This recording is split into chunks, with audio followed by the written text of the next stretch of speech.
today ay ginisang karnenas.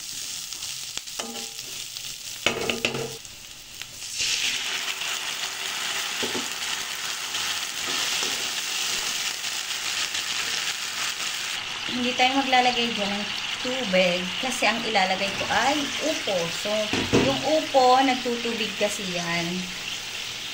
Ayan. So, takpan ko hanggang sa maluto. Ilang sandali lang, luto na. Ayan na. So, di ba nagtutubig siya? Ayan. Luto na yan. Kain na tayo. Ginisang upo with boiled egg.